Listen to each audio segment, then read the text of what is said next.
TED women, what's up? Not good enough. Hello, TED women, what is up?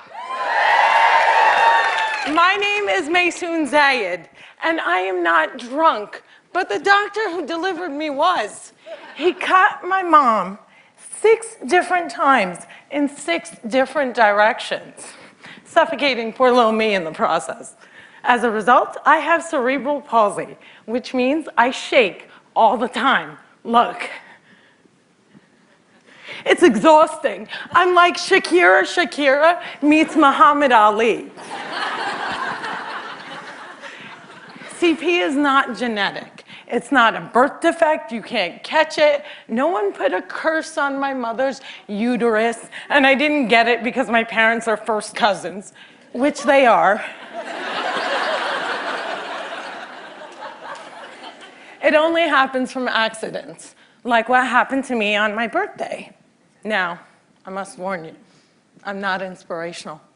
And I don't want anyone in this room to feel bad for me, because at some point in your life, you have dreamt of being disabled. Come on a journey with me. It's Christmas Eve. You're at the mall. You're driving around in circles looking for parking. And what do you see? 16 empty handicap spaces. And you're like, God, can't I just be a little disabled?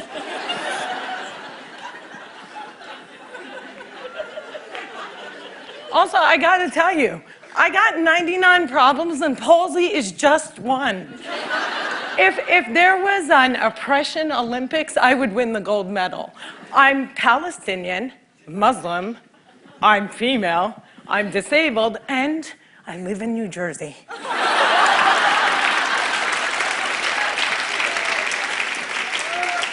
If you don't feel better about yourself, maybe you should. Cliffside Park, New Jersey is my hometown. I have always loved the fact that my hood and my affliction share the same initials. I also love the fact that if I wanted to walk from my house to New York City, I could. A lot of people with CP don't walk. But my parents didn't believe in can't. My father's mantra was, you can do it. Yes, you can. So, if my 3 older sisters were mopping, I was mopping. If my 3 older sisters went to public school, my parents would sue the school system and guarantee that I went too. And if we didn't all get A's, we all got my mother's slipper. My father taught me how I walk when I was 5 years old by placing my heels on his feet and just walking. Another tactic that he used is he would dangle a dollar bill in front of me and have me chase it. My inner stripper was very strong, and by the first day of kindergarten, I was walking like a champ who had been punched one too many times. Growing up, there were only 6 Arabs in my town, and they were all my family. Now there are 20 Arabs in town, and they are still all my family. I don't think anyone even noticed we weren't Italian.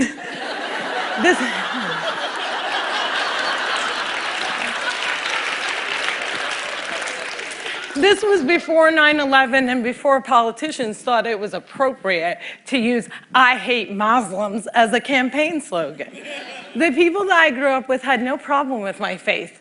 They did, however, seem very concerned that I would starve to death during Ramadan.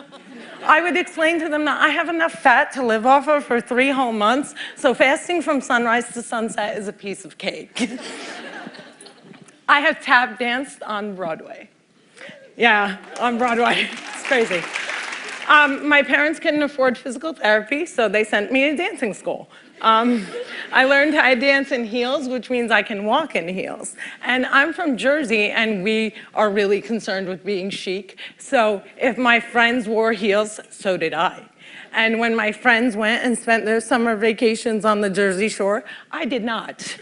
I spent my summers in a war zone because my parents were afraid that if we didn't go back to Palestine every single summer, we'd grow up to be Madonna.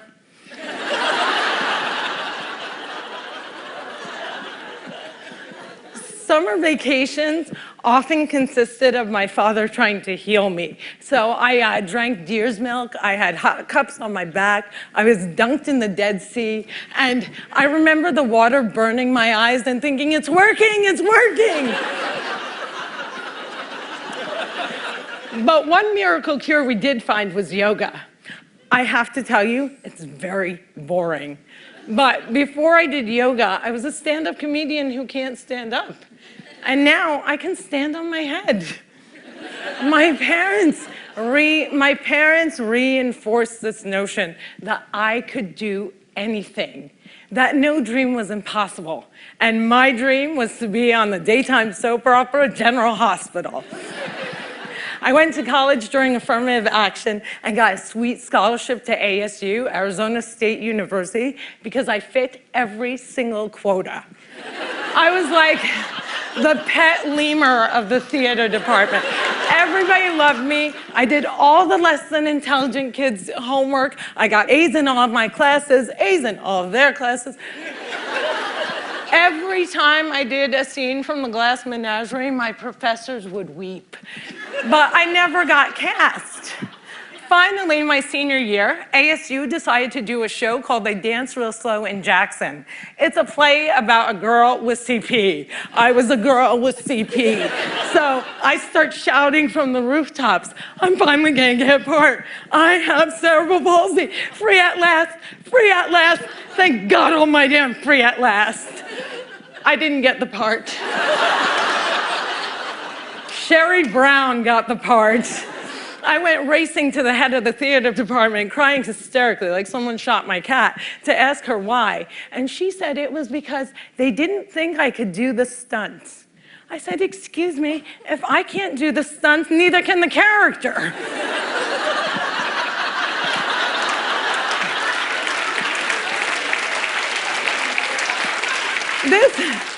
This was a part that I was literally born to play, and they gave it to a non-palsy actress.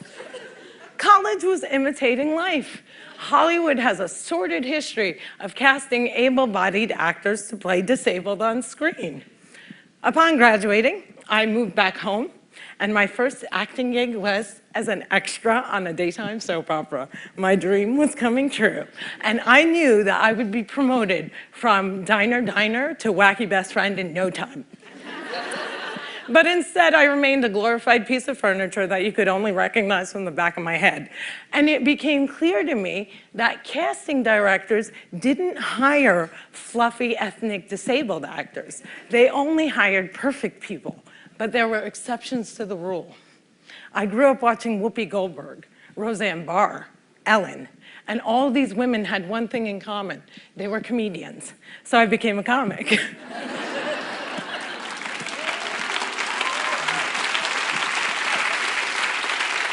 My first gig was driving famous comics from New York City to shows in New Jersey. And I'll never forget the face of the first comic I ever drove when he realized that he was speeding down the New Jersey Turnpike with a chick with CP driving him.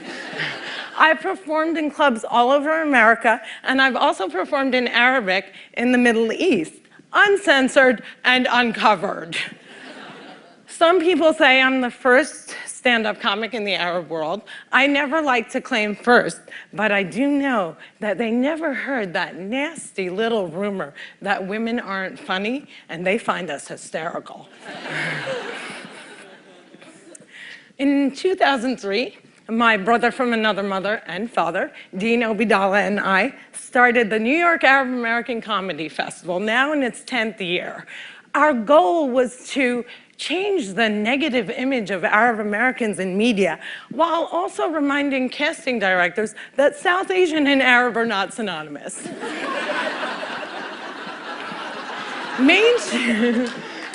Mainstreaming Arabs was much, much easier than conquering the challenge against the stigma against disability.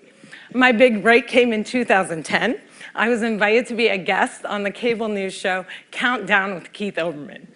I walked in looking like I was going to the prom, and they shuffle me into a studio and seat me on a spinning rolling chair.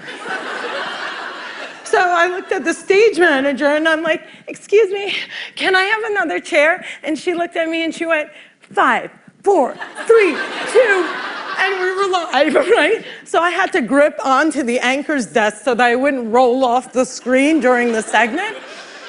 And when the interview was over, I was livid. I had finally gotten my chance and I blew it. And I knew I would never get invited back. But not only did Mr. Oberman invite me back, he made me a full-time contributor and he taped down my chair.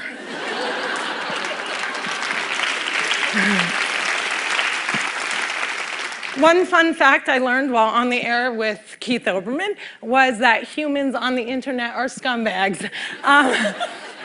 People say children are cruel, but I was never made fun of as a child or an adult. Suddenly, my disability on the World Wide Web is fair game. I would look at clips online and see comments like, yo, why is she tweaking? Yo, is she retarded? And my favorite, poor Gumby-mouthed terrorist, what does she suffer from? We should really pray for her. One commenter even suggested that I add my disability to my credits. Screenwriter, comedian, palsy. Disability is as visual as race. If a wheelchair user can't play Beyonce, then Beyonce can't play a wheelchair user. The disabled are the largest... Yeah, clap for them, man. Come on.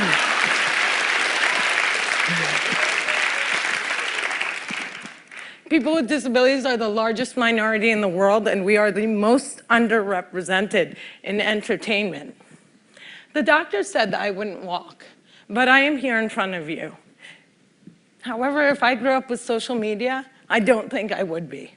I hope that together we can create more positive images of disability in the media and in everyday life.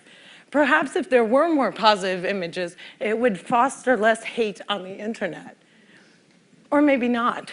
Maybe it still takes a village to teach our children well.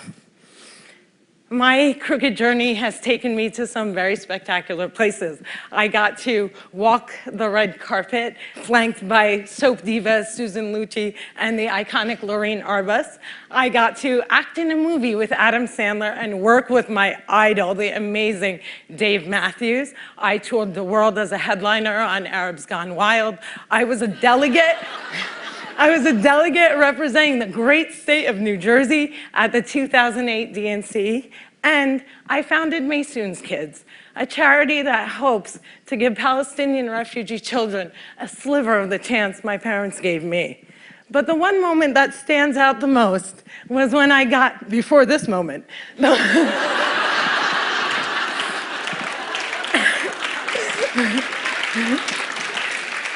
but the one moment that stands out the most was when I got to perform for the man who flies like a butterfly and stings like a bee, has Parkinson's and shakes just like me, Muhammad Ali.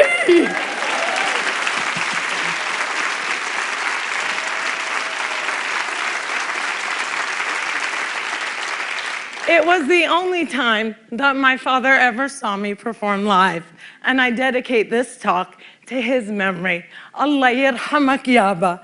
My name is Meysoon Zayed, and if I can, you can.